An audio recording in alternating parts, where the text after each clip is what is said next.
Hello बच्चों, कैसे आप सभी लोग। मैं रमाकांत पटेल आपके लिए लेकर आया हूँ एक नया वीडियो जो है हमारा फल एवं सब्जी उत्पादन, फ्रूट एंड वेजिटेबल प्रोडक्शन। तो उसके बारे में हम आज बात करेंगे। बच्चों, यदि आप पहली बार हमारे चैनल से जुड़े हुए हैं तो इस प्यारे से चैनल को सब्सक्राइब जरूर कर लें।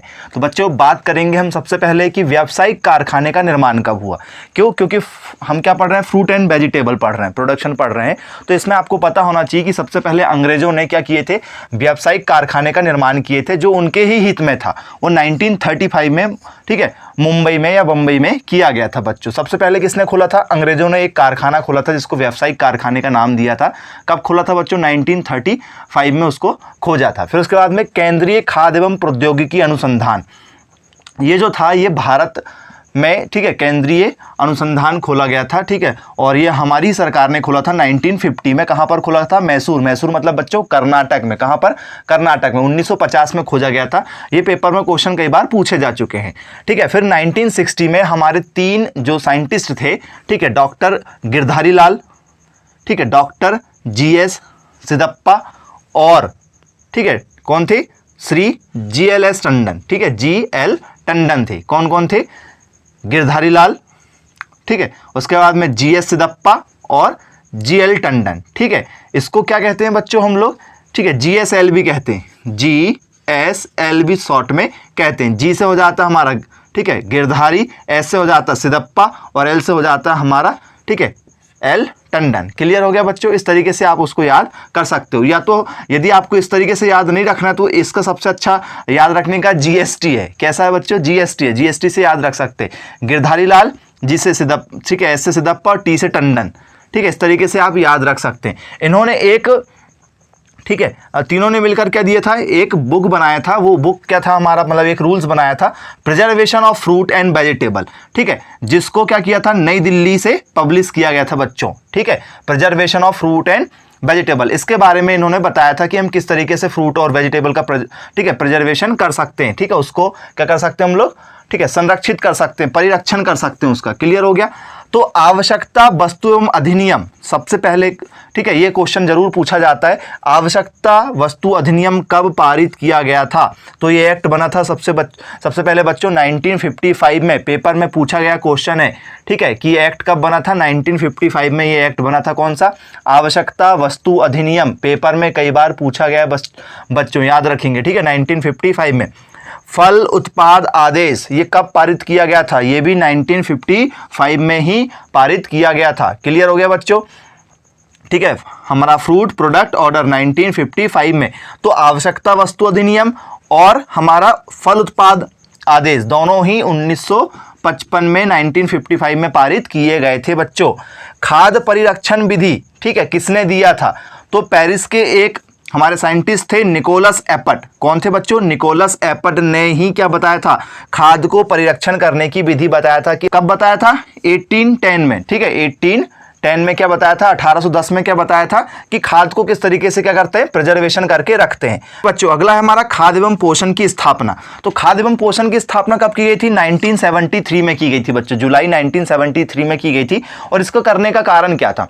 क्योंकि आपको पता है किसानों को खाद नहीं मिल पाता है और जो निचले तबके के बच्चे हैं या कुपोषित बच्चे हैं उनको भी सही तरीके से खाना नहीं मिल पाता है, ठीक है। तो इसके कारण से गवर्नमेंट ने की थी कि हम चीज़ों को क्या करेंगे, एक राज्य से दूसरे राज्य क्या करेंगे, पहुंचाएंगे। खाद हम परीक्षण करके, ठीक है, परिरक्षण करके रखेंगे कि क्या हो जाए, जैसे MP से कोई फल विक्रेता है, यदि वो अपना फल, किसान है, यदि अपना फल क्या करता है, ठीक है, दूसरे राज्यों में बेचना चाहता है तो वो उस तरीके से बेच सकता है। क्योंकि अभी जो हमारा नई कृषि नीति जो आई है वो इसी पर डिपेंड करती है कि किसान यदि अपने शहर में, अपने राज्य में, अपने गांव में यदि वो क्या नहीं बेचना चाहता, फल एवं सब्जी या उसका कृषि उत्पाद नहीं बेचना चाहता है तो वो क्या कर सकता है? दूसरे राज्यों में भी सप्लाई कर सकता है। तो ये उसी पर था कि भैया क्या होना चाहिए, हमारा जो गुड्स है वो क्या होना चाहिए, स्टोर होकर नहीं रहना चाहिए, वेस्ट नहीं होना चाहिए। यदि प्रोडक्शन हुआ है तो वो दूसरे, ठीक है, राज्यों में या फिर दूसरे व्यक्तियों तक पहुंच सके, जिससे किसान को भी फायदा हो जाए, फल विक्रेता को भी फायदा हो जाए और गवर्नमेंट को क्या मिले, एक टैक्स के रूप में, ठीक है, ट्रांसपोर्ट का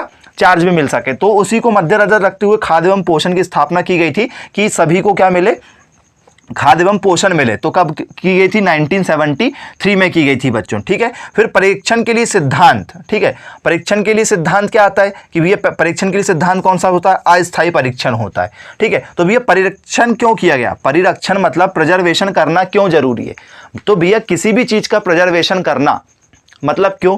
क्योंकि आपको क्या करना है, फल आपने उत्पादित किए तो भैया आपको एक राज्य से दूसरे राज्य ले जाने के लिए कोई फैसिलिटी मिलना चाहिए, ठीक है, वो प्रोवाइड कराना।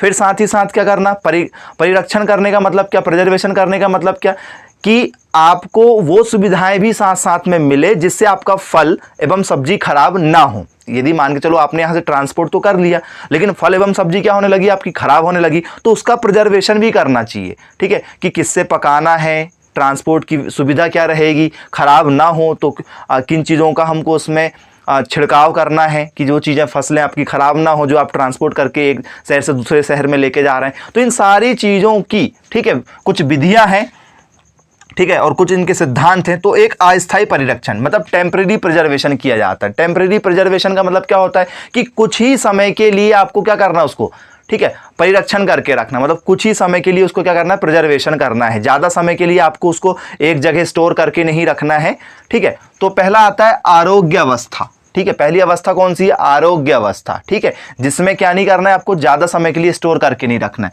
फिर दूसरी अवस्था आपका न्यूनतम ताप मतलब कम टेम्परेचर पर प्रिजर्वेशन करना। मान के चलो आपने घर में सब्जी बनाए, सब्जी बच जाती रात को, तो क्या करते हैं हमारे घर में कई बार क्या कर लेते हैं भैया, उसको फ्रिज में रख देते हैं कि भाई सुबह खा लेंगे, ठीक है।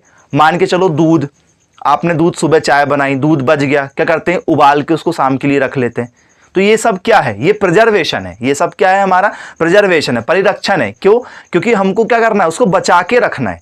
आप किस तरीके से बचा के रखते, क्योंकि सबसे पहले, ठीक है, प्रिजर्वेशन जो सिद्धांत दिया गया था, ठीक है, वो प्रिजर्वेशन सिद्धांत किसने दिया था? यदि आप बात करेंगे, ठीक है, तो प्रिजर्वेशन सबसे पहले सिद्धांत जो दिया गया था, ठीक है, जो पाश्चुरीकरण, ठीक है, की मेथड पे लेकर आते हैं, ठीक है, तो लुईस पास्चर ने किया था। किसने किया था? लुईस पास्चर ने किया था। जो पाश्चुरीकरण वाला शब्द है वो किसने दिया था? लुईस पास्चर ने दिया था। और क्या कहे थे कि भैया दूध को यदि आप क्या करते हो, एक समय पर 50 डिग्री सेल्सियस के आसपास क्या कर लो, यदि दूध को उबाल लेते हैं तो उसके सारे जो ठीक है, उसमें बैक्टीरिया होते हैं वो सारे क्या हो जाते हैं, नष्ट हो जाते हैं, जिससे वो काफ़ी दिन तक खराब नहीं होता है। उसी सिद्धांत के ऊपर अभी अमूल ने क्या लेकर आया है, अमूल दूध पीता है इंडिया के अंतर्गत, ठीक है, एक दूध का एक पैकेट जो अभी आ रहा है, ठीक है, जिसको कहना चाहिए हमारा पॉलीथीन पैकिंग में ना आकर क्या किस में आ रहा है, वो कागज़ की पैकिंग में आ रहा है, जिससे वो लगभग 8 से 10 दिन तक क्या हो जाता है, प्रिजर्वेशन।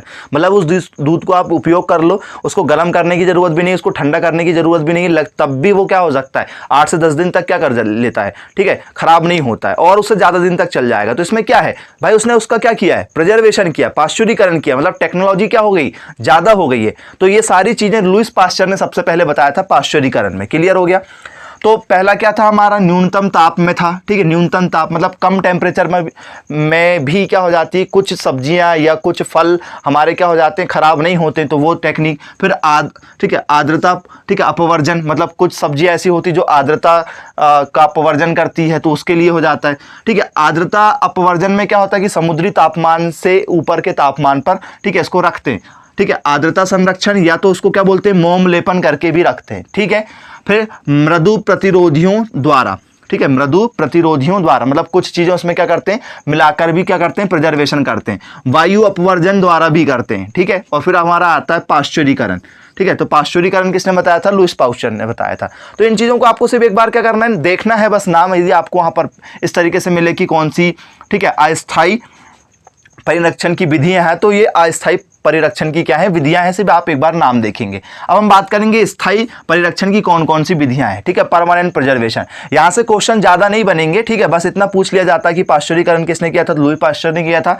या फिर क्वेश्चन पेपर में क्या बनता है, अस्थायी परिरक्षण, ठीक है, निम्न में से किस विधि द्वारा किया जाता, तो ये विधियों को आप एक बार ध्यान दे देंगे। क्वेश्चन जो बनेंगे आपके यहाँ से, व्यावसायिक कारखाने की स्थापना कब की गई, केंद्रीय खाद्य प्रौद्योगिकी अनुसंधान की स्थापना कब की गई, ठीक है, और ये जो दिया था word preservation of fruit and vegetable किसने दिया था, तो इन 3 साइंटिस्टों ने, जीएसटी ने दिया था, ठीक है, इस तरीके से याद कर सकते हैं। आवश्यकता वस्तु एवं अधिनियम किसने दिया था, आप इस तरीके से याद रख सकते हैं। फल एवं उत्पाद आदेश कब आया था, खाद्य परीक्षण विधि कब आया था। तो ये जो फैक्ट वाले क्वेश्चन है पेपर में, यदि यहाँ से क्वेश्चन आए तो नंबर कटने के चांसेस रहते हैं, इसलिए आप लोग बिल्कुल ध्यान से देखेंगे। अब हम देखते हैं परमानेंट प्रिजर्वेशन क्या होता है। तो भाई ऊष्मा परिरक्षण, हीट प्रिजर्वेशन, मतलब क्या होती है, कुछ चीज़ें ऐसी होती है जिसको ज़्यादा गर्म करना पड़ता है तब जाके क्या होते हैं, ठीक है, वो थोड़े दिन तक क्या होती है, प्रिजर्वेशन होके रहती है। सुखाना, ड्राई करके, तो इसमें क्या आता है, पहला ऊष्मा परिरक्षण में क्या आता है, सुखाना भी आता है कि भाई इतना ज़्यादा क्या कर लो, उसको ऊष्मा दे दो कि वो सूख जाए। मान के चलो आपको क्या करना होता है, कुछ चीज़ें सुखाने के लिए, एग्जाम्पल यदि दें तो हम लोग आम, ठीक है, आम की कलियों को क्या करते हैं, आम को काट के क्या करते हैं, उसको सुखा लेते हैं, एक तो वो हो गया। अचार के लिए जब हम क्या बनाते हैं, मुरब्बा बनाते हैं, तो वो मुरब्बा जो रहता है तो कुछ क्या करते हैं हम लोग, उसको काट लेते हैं, ठीक है, और काटने के बाद में क्या करते हैं, उसको सुखा लेते हैं, तो वो हमारा क्या बन जाता है, ठीक है, जेली जैसे बन जाता है खाने के लिए, ठीक है। फिर उसके बाद में इसी में क्या आता है, ड्राइंग मतलब धूप में सुखाना, ठीक है, कुछ चीज़ों को ऐसे क्या करते हैं, धूप में सुखा लेते हैं। और जैसे मिर्च को सुखा के रख लेते हैं हम, प्रिजर्वेशन करके काफ़ी दिन तक मिर्च चलती फिर हमारी लॉन्ग टाइम तक, ठीक है। तो इस तरीके से जितनी भी चीज़ें आपकी हैं कि सुखा के आप काफ़ी दिन तक उसको यूज़ कर सकते हैं। कुछ लोग धनिया को सुखा के उसको के ग्राइंडर में पीस के उसका क्या बना लेते हैं, ठीक है, पाउडर के रूप में बना के उसका यूज़ कर लेते हैं। तो ये जो भी आपकी चीज़ें जिसको ड्राई करके आप यूज़ कर सकते हो तो वो ड्राइंग में आ जाती है। फिर निर्जलीकरण में आ जाती है, ऊष्मा का निर्जलीकरण कर लेते हैं, ठीक है, हीट, ठीक है, स्टेरिलाइजेशन, फिर ऊष्मा आपका संसाधन है, ठीक है, हीट प्रोसेसिंग।